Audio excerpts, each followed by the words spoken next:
सुधांशु जी, सवाल ये भी है कि आप आत्मगौरव की बात कर रहे हैं। अब जो आम जनता है वो 200 रुपये किलो जब टमाटर लेके चलती है तो आत्मगौरव होना थोड़ा मुश्किल हो जाता है।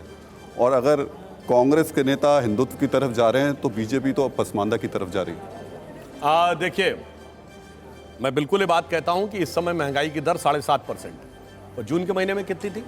4.5%। बिल्कुल मैं मानता हूं खाने पीने की चीज़ों की, सब्जियों के दाम इधर बढ़े हैं क्योंकि भयानक बारिश हुई है देश में पिछले 1-1.5 महीने में भिन्न भिन्न जगहों पे। उससे फसल भी बर्बाद होती है और ऐसी कोई भी चीज़ जो जल्दी खराब होने वाली हो, जिसमें सब्जियां सबसे ज़्यादा सेंसिटिव होती हैं, जिनका कि ट्रांसपोर्टेशन में सबसे बड़ी समस्या आती है, होता है 2-3 महीने में स्थिति फिर ठीक हो जाएगी। अगर महंगाई की दर की बात करनी है, 9 साल की पूरी महंगाई की दर बताएं। पर आपके मुद्दे में महंगाई नहीं थी। नहीं, मैं आप इसलिए बताएं क्यों। 1952 से आज तक जितने चुनाव हुए सिर्फ 2 ही लोकसभा चुनाव हुए जिसमें महंगाई मुद्दा नहीं था, 2004 और 2019, क्योंकि दोनों में उससे पहले भारतीय जनता पार्टी सत्ता में थी और दोनों में महंगाई की दर विकास की दर से बहुत कम थी। अब यहां पे मैं एक और बात भी कहना चाहता हूं, कोई बात नहीं, दर्शक जाके चेक कर लें, आज तो नेट पे सारा डाटा अवेलेबल है। पिछले 60-70 साल में कितनी महंगाई किसके दौर में रही और कितनी बेरोजगारी किसके दौर में रही। भाई कोई कभी सत्ता में ना आया हो तो कहे कि हम आएंगे बदल देंगे। जो 55-56 साल आपकी पार्टी नहीं, आपके खानदान की हुकूमत रही और जिसमें महंगाई 22-23-24% तक रही, 10-10, 12-12% तो जब तब रही, और उसके बाद आज आप कहें कि साहब हम आके सब कुछ बदल देंगे, तो देश की जनता को वो कहावत याद आती है कि बाप न मारिन मेड की बिटवा तीरंदाज। उसके बाद आके ये बात कहेंगे। अब मैं अपनी बात भी तो कह लूँ, आपने मेरा सवाल तो पूछ लीजिए, पसमानदा की तरफ जाओ। जी, अरे उसी पे देखिए आ रहा हूँ। देखिए कितनी मजेदार बात है, कर्नाटक में बजरंग दल पे बैन होना चाहिए और सबसे बड़े जो हिंदू आतंकवाद के भी प्रणेता माने जाते थे दिग्विजय सिंह जी मध्य प्रदेश में नहीं बोल रहे बैन होना चाहिए। आप देखिए कमलनाथ जी क्या बोल रहे हैं, हिंदू राष्ट्र के मुद्दे पे बोल रहे हैं। 82% हिंदू है तो कहने की क्या जरूरत है। और आके क्या कहते हैं, कर्नाटक में क्या कह रहे थे, इनके लिए तो वो लाइन याद आती है, पल भर में ये तोला है और पल भर में ये माशा है, कहते तो तमाशा है और खुद ही तमाशा है। इतना बदलाव अगर आपके अंदर आ रहा है तो ये तो मैं मानता हूं सकारात्मक बदलाव है। अच्छा, हम जहां तक बात कर रहे हैं बदलाव में आप भी हमें आ रहा है ना। अब हम आपको बात बता रहे हैं, जो आपने पसमानदा की बात कही, आज से कही है क्या? मोदी जी ने जब गरीब को दी जाने वाली योजनाएं सबको दी तो बगैर जाति पंथ मजहब के भेदभाव को मिली। अगर उज्ज्वला योजना हो, आयुष्मान भारत योजना हो और फिर चाहे जनधन योजना हो, सबको मिला तो 70%, सुनिए मैं पूरी बात कर लीजिए, 70% अल्पसंख्यक समाज के किसी न किसी एक परिवार को, 70% लोगों को एक नई योजना का लाभ मिला। वो कौन थे? पसमानदा ही तो थे। अब से पहले तो ये नहीं कहा गया कि पसमानदा मुसलमानों के पास जाइए और राखी बंधवाइए, ये तो अभी सुनने को मिल रहा है ना चुनाव से पहले। अच्छा ये बताइए, ये मुस्लिम विचार मंच कब से बना हुआ?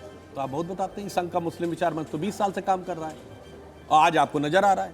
हम तो सिर्फ ये कह रहे हैं, हम आज की बात थोड़ी कह रहे हैं, हम तो अच्छे और राष्ट्रवादी मुसलमानों के साथ आज नहीं खड़े हैं। 2002 में डॉक्टर कलाम को राष्ट्रपति बनाया था और ये तब सब खिलाफ खड़े हुए थे।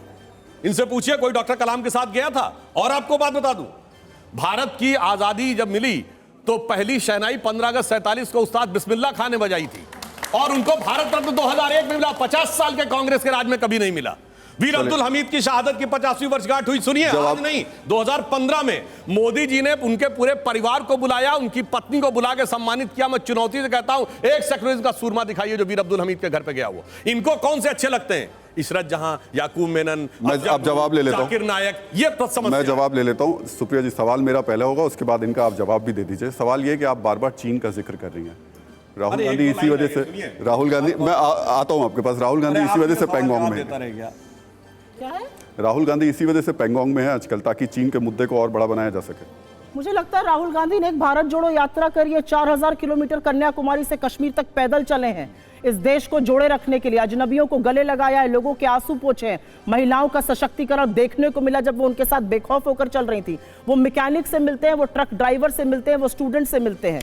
इनके राज में, ये रामेश्वर जी हैं, सब्जी बेचते हैं, आप सबने इनका वीडियो देखा होगा। इनके राज में रामेश्वर जी की भरी आंखें कहती हैं हमारी गुजर नहीं हो रही। राहुल जी उनसे मिलते हैं और उनके दिल में खुशी आती है। क्यों? क्योंकि कोई गरीबों की बात सुनने के लिए नहीं है। मैं एक बात इनसे पूछना चाहती हूँ, आजकल बड़ा हॉट टॉपिक है, आप लोग भी इस पर दिखा रहे थे, मैं देख रही थी थोड़ी देर पहले। एक अन अकेडमी नाम की संस्था है, वो पढ़ाती है, वहां के एक टीचर हैं, उन्होंने शायद बच्चों से कह दिया कि पढ़े लिखे को वोट देना।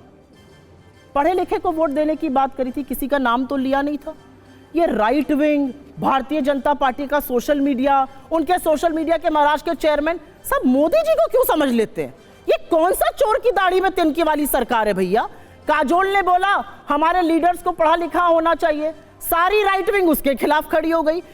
हर बार जब कुछ पढ़ाई लिखाई पर बोला जाता है, शिक्षा पर बोला जाता है, अच्छाई पर बोला जाता है, बिना नाम लिए राइट विंग को यह क्यों लगता है कि वो आपके साथ है?